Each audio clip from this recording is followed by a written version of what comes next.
எல்லாருக்கும் வணக்கங்க.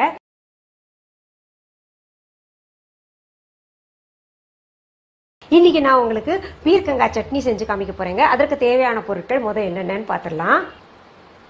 பீர்க்கங்காய் 1, தக்காளி 2, காஞ்ச மிளகாய் 5, பச்சை மிளகாய் 2, புளி ஒரு சிறிய நெல்லிக்காய் அளவு,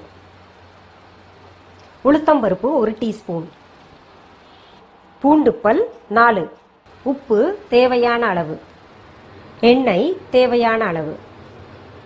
நான் பாருங்க ஒரு பீர்க்கங்காயை நல்லா அலசிட்டு தோலோட சின்ன சின்ன துண்டா அரிஞ்சு வச்சிருக்கேன். பாருங்க பாருங்க இந்த அளவு நறுக்கி வச்சுக்கோங்க. அடுத்தது ஒரு பேன் அடுப்புல வச்சுக்கலாங்க.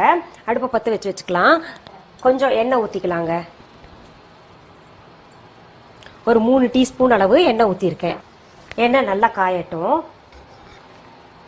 எண்ணெய் காஞ்சிருச்சுங்க. இப்போ உளுத்தம்பருப்பு போடலாம். அது செவக்க வறுக்கணும். நம்ம இதுலயே சிகப்பு மிளகா போட்டுக்கலாம். அடுத்தது பச்சை மிளகாயும் போட்டுக்கலாங்க. இப்போ மிளகா உங்களுக்கு கொஞ்சம் கம்மியாக வேணும்னா கூட உங்களோட ஆப்ஷன் தான், எவ்வளோ போடணுமோ போட்டுக்கோங்க. அடுத்தது இந்த பீர்க்கங்காயை போட்டுக்கலாங்க.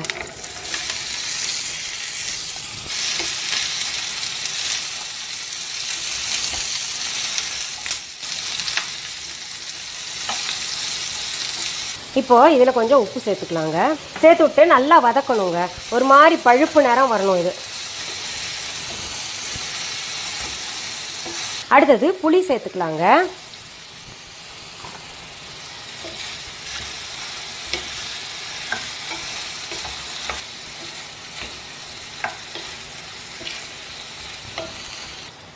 அடுத்தது நம்ம தக்காளியும் சேர்த்துக்கலாங்க.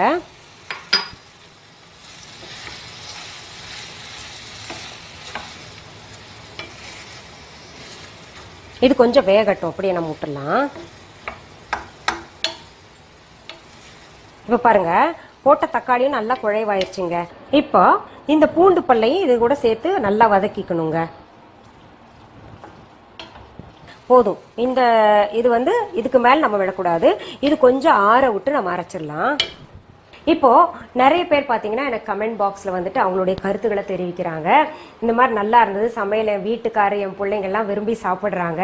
ஒரு சிலர் என்ன சொல்றாங்கன்னா, நான் டிஃபன் பாக்ஸில் கட்டி கொடுக்குறேன் மேடம், எங்கள் வீட்டுக்காரெல்லாம் பார்த்தீங்கன்னா மெசேஜ் அனுப்புறாரு அங்கேருந்து, இந்த மாதிரி ரொம்ப நல்லா இருக்கு அப்படின்னு கொஞ்சம் கூடவே கட்டி அனுப்புறாங்களா அவங்க ஃப்ரெண்ட்ஸ்க்கெல்லாம் பகிர்ந்து சாப்பிடணும்னு சொல்லிட்டு. ரொம்ப மகிழ்ச்சியா இருக்கு.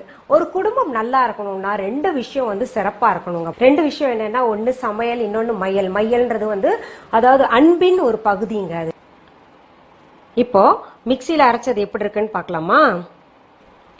பாருங்க, இது தண்ணி விடாம நான் அரைச்சிருக்கேன். அந்த தக்காளியில் இருக்கிற தண்ணி, அப்புறம் பூண்டு எல்லாம் சேர்த்துருக்கோம் இல்லையா, அந்த பீர்க்கங்காயில இருக்கிற தண்ணி எல்லாம் அதுலயே அரைச்சிருக்கேன்.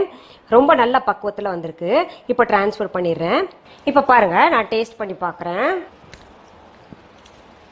ரொம்ப நல்லா இருக்கு. அது நிறைய பேர் கமெண்ட் என்ன போட்டிருக்கீங்க, நீங்களே டேஸ்ட் பண்ணிட்டீங்களா மேடம் எல்லாரையும் பார்க்க வச்சுட்டுன்னு சொல்லிட்டு. நான் என்ன பண்ணுவேன், டேஸ்ட் பண்ணி தான் உங்களுக்கு சொல்ல முடியும் எப்படி இருக்குன்னு இல்லையா. நீங்க என்ன பண்ணுங்க, இது செஞ்சு பார்த்துட்டு எனக்கு கமெண்ட் பாக்ஸ்ல கமெண்ட் பண்ணுங்க. சரி, மீண்டும் சந்திக்கலாமா? நன்றி. அன்பான வாடிக்கையாளர்களே, உங்கள் விஹா ஸ்டோரில் பூஜை பொருட்கள், சிலைகள், ராசிக்கற்கள், வாஸ்து பொருட்கள், விதைகள், பாரம்பரிய அரிசி வகைகள், சிறுதானியங்கள், ஆர்கானிக் பொருட்கள், மூலிகை எண்ணெய், மளிகை பொருட்கள், மரச்செக்கு எண்ணெய், மரப்பொருட்கள், வெள்ளி ஆபரணங்கள், கிஃப்ட் ஆர்டிகல்ஸ், காட்டன் மற்றும் பட்டு புடவைகள், காட்டன் சுடிதார்கள், பட்டு பாவாடை, குழந்தைகளுக்கான விளையாட்டு பொருட்கள், ஹை குவாலிட்டி இமிடேஷன் நகைகள், வீட்டு உபயோக பொருட்கள், ஜூட் பேக்ஸ், ஹேண்ட்மேட் சோப்ஸ், அழகு சாதன பொருட்கள், சிறுதானிய பிஸ்கெட்டுகள், ஹோம் அப்ளையன்சஸ், இன்னும் பற்பல பொருட்கள் விற்பனைக்குள்ளது. விஹா ப்ராடக்ட்களை நீங்கள் வாங்க விரும்பினால் அது எங்களுடைய viha.online வெப்சைட் மற்றும் சென்னை ராஜா அண்ணாமலைபுரத்தில் உள்ள எங்கள் விஹா ஸ்டோரில் மட்டுமே கிடைக்கும் என்பதை தெரிவித்துக் கொள்கிறோம். வேறு எந்த ஆன்லைன் வெப்சைட்களிலும் விஹா ப்ராடக்ட்கள் விற்பனைக்கு கிடையாது என்பதை நீங்கள் கவனத்தில் கொள்ள வேண்டும். எங்கள் விஹா ஸ்டோரின் விலாசத்தை கண்டறிய கூகுள் மேப்ஸில் விஹா ஸ்டோர் என்று டைப் செய்தால் வழியை கண்டறியலாம். www.viha.online வெப்சைட்டிலும் விஹா ஸ்டோரின் அட்ரஸ் உள்ளது.